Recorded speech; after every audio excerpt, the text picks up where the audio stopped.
പലരും പ്രചരിപ്പിച്ച് കാണും. ഇത് കണ്ടു കഴിഞ്ഞപ്പോൾ അങ്ങോട്ടും ഇങ്ങോട്ടും പലരും ഇത്തരം കാര്യങ്ങൾ കിട്ടിക്കഴിയുമ്പോൾ ആളുകൾക്ക് പൊതുവെ ഒരു സ്വഭാവമുണ്ട്, വേറെ ഗ്രൂപ്പുകളിലേക്ക് ആളുകൾ ഇട്ട് കാണും. ഇത് ഞാനിടെ ഇത് അപ്ലോഡ് ചെയ്ത ആളുകൾ ഇത് ഞാൻ ചോദിക്കട്ടെ, ഇത് പ്രചരിപ്പിച്ച ആളുകളിൽ കോൺഗ്രസ്സുകാരെ നോക്കി അറസ്റ്റ് ചെയ്തിട്ട് എന്താ കാര്യം? എല്ലാ പാർട്ടിയിലും പെട്ടവരുണ്ട്, CPM കാരനുണ്ട്. അവിടെ ഞാൻ പറഞ്ഞത് ഞങ്ങൾ ഇതെന്റെ ആദ്യത്തെ സംഭവമാണ്. ഞാൻ പറഞ്ഞ ദൃശ്യങ്ങൾ എല്ലാ ആളുകളും പ്രചരിപ്പിച്ചു കാണും.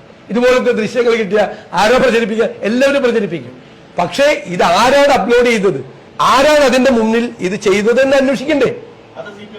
അല്ല, ഞാൻ അത് അന്വേഷിക്കുമ്പോ അറിയാം. ഞാനെങ്ങനെ പറയണത്? ഈ സ്ക്രീൻഷോട്ട് നിർമ്മിച്ചത് ജിതിൻ ഭാസ്കർ ആണ് എന്ന് അന്വേഷണ സംഘം പറയുന്നില്ല. പക്ഷേ പല ഗ്രൂപ്പുകളിലും ഇത് പ്രചരിപ്പിക്കാൻ ജിതിൻ ഭാസ്കർ നേതൃത്വം നൽകിയെന്നാണ് പറയുന്നത്. അങ്ങനെയാണെങ്കിൽ UDF-കാർ എത്ര പേര് ഇത് പ്രചരിപ്പിച്ചിട്ടുണ്ട്? ഈ വടകര ലോക്സഭാ തെരഞ്ഞെടുപ്പ് നമുക്കറിയാം ഏറ്റവും വിവാദമായ തെരഞ്ഞെടുപ്പാണ്. ആ തെരഞ്ഞെടുപ്പിനകത്താണ് വർഗീയത ഏറ്റവും കൂടുതൽ നടമാടിയ തെരഞ്ഞെടുപ്പ്. ഏറ്റവും ഇത് ഉപയോഗിച്ചത് ആരാ? എല്ലാം UDF ആണ് കൈകാര്യം ചെയ്തത്. നമുക്കറിയാവുന്ന കാന്തപുരത്തിന്റെ വ്യാജ ലെറ്റർപേഡ് ഉണ്ടാക്കി, അതുപോലെ തന്നെ നമ്മുടെ സ്ഥാനാർത്ഥിയല്ലേ ശൈല ടീച്ചറുടെ വാക്ക് കട്ട് ചെയ്തെടുത്ത് മുസ്ലിങ്ങൾക്കെതിരായി ഉപയോഗിച്ചു. ഇതെല്ലാം UDF ആണ് ചെയ്തിരിക്കുന്നത്. അതുമാത്രമല്ല, ഈ കാഫിർ സ്ക്രീൻഷോട്ടുമായി ബന്ധപ്പെട്ട് UDF-കാർ ഇത് പ്രചരിപ്പിച്ചിട്ടില്ലേ? അവരാണ് വ്യാപകമായി ഇത് പ്രചരിപ്പിച്ചത്. എന്റെ SIT ഒരൊറ്റ UDF പ്രവർത്തകനെ പോലും അല്ലെങ്കിൽ UDF-ന്റെ ആളെയും ചോദ്യം ചെയ്യാത്തത്, എന്താ അവിടത്തേക്ക് പോകാത്തത്? അത് പ്രചരിപ്പിച്ച നിരവധി ആളുകളുണ്ടല്ലോ. അതൊന്നും എടുക്കാൻ പറ്റില്ല. ഇത് അല്ലാതെ എവിടെയെങ്കിലും പ്രചരിച്ചിട്ടുണ്ടോ എന്ന് മാത്രമാണ് നോക്കുക. അതായത് ബയാസ്ഡായിട്ട് ഈ കാര്യങ്ങൾ അവർ കൈകാര്യം ചെയ്യുന്നു എന്നുള്ളതാണ്.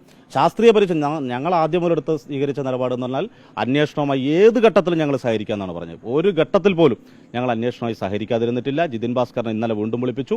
ഇന്ന് ജിതിൻ ഭാസ്കർ അവിടെ വീണ്ടും പോയി ചോദ്യം ചെയ്യലിന് വിധേയമായി അറസ്റ്റ് രേഖപ്പെടുത്ത് ആ നിലയിലേക്കാണ് കാര്യങ്ങൾ പോയിട്ടുള്ളത്. അന്വേഷണമായിട്ട് പൂർണ്ണമായും ഞങ്ങൾ സഹകരിച്ചിട്ടാണ് പോയത്.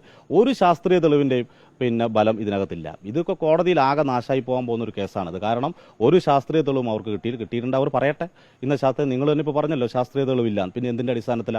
പ്രചരിപ്പിച്ചതിന്റെ അടിസ്ഥാനത്തിലാണ് കേസെടുക്കുകയെങ്കിൽ UDF പ്രവർത്തകരുടെ പേരിൽ കേസെടുക്കണ്ടേ? മാധ്യമ പ്രവർത്തകർക്ക് തന്നെ അറിയുന്നല്ലേ UDF എത്ര പേര് ഇത് പോസ്റ്റ് ഇട്ടിട്ടുണ്ട്. അപ്പൊ അവരൊന്നും ചോദ്യം ചെയ്യില്ല, ഒന്നും ചെയ്യില്ല. ഇത് SIT എന്ന് പറഞ്ഞാൽ പൂർണ്ണമായും കേരളത്തിലെ UDF-ന് വേണ്ടി ചലിക്കുന്ന, അതിന്റെ താളത്തിനൊത്ത് തുള്ളുന്ന ഷാഫി പറമ്പിലിനെയും പാറക്കൽ അബ്ദുള്ളയും അതുപോലുള്ള പ്രാദേശിക നേതാക്കന്മാരെയെല്ലാം ഇംഗിതത്തിനനുസരിച്ചാണ് DYFI നേതാക്കളെ വേട്ടയാടുന്നത്. ഈ ഭരണകൂട ഭീകരത ഒരു കാരണവശാലും DYFI അംഗീകരിക്കില്ല.